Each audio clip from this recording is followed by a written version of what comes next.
Hey, what up everybody? This is Stevie Breach coming to you live on my lunch. I just got done watching one of the best documentaries, honestly, in my opinion, that WWE's ever put out. It's called The Journey to WrestleMania on Daniel Bryan. Easily, I don't know if I'm just fired up and still feeling the effects of WrestleMania 30. Easily one of the best WrestleMania shows that I've ever gone to, one of the best trips that I've ever been a part of, but easily I think that this was one of the best things that they've ever done, and how they were able to package this up and already have it live up on the network in the on-demand section for anybody to watch.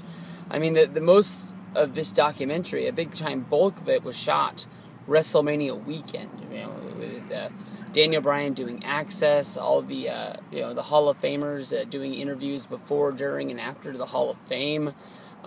Stone Cold Steve Austin was a part of this, and we all know how much of a ghost Daniel Bryan has been. This is by far the closest we've ever got to a Daniel Bryan documentary. It shows him growing up in Aberdeen, Washington, and how he talked about how his dream was to be a professional wrestler, but people always would sort of like just pat him on the head and just say, hey, that's a good dream to have, because he wasn't an athlete, he wasn't the biggest kid in his class, he wasn't the fastest kid in his class, he was not a standout at anything, but Daniel Bryan pushed through, and he achieved his dreams by hitting the indies. We talked about him being in the Shawn Michaels wrestling school, going through, and they spent a good bulk of time talking about him in Ring of Honor, and all the guys that have come up from there, Cesaro, Seth Rollins, Daniel Bryan as well. No mention of CM Punk, but as you would think, more than likely they're not going to mention him at all anyways.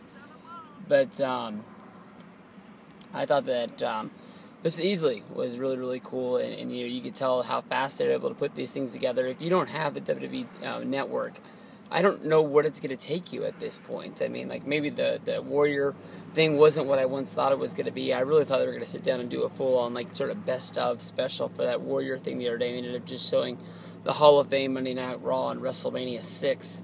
But, we got the Hall of Fame, you got WrestleMania 30.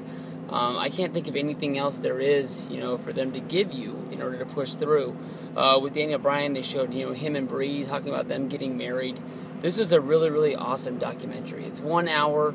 They show you almost everything that happens at WrestleMania easily. This should be on DVD. This should be in our, hands on our collection shelves. I know a lot of people are moving away from DVD with the WWE Network. But this would be something that I would be glad to own. It shows you an inside view on Daniel Bryan. I knew when I met him at SummerSlam last year that he sort of felt weird that you had to pay a $100 ticket in order to show up and take a picture and meet this guy.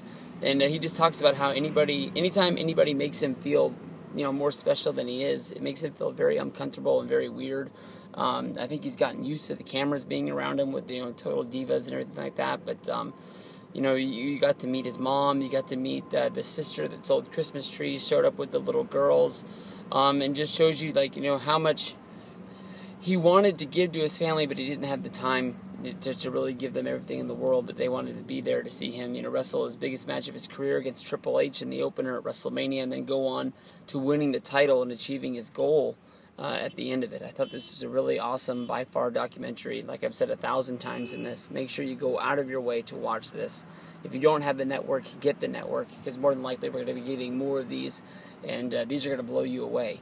You can just press a button, and these kind of documentaries will be up there for all of us to have. This was an awesome way for the network to start launching these, and I would want more of anything like this in the future.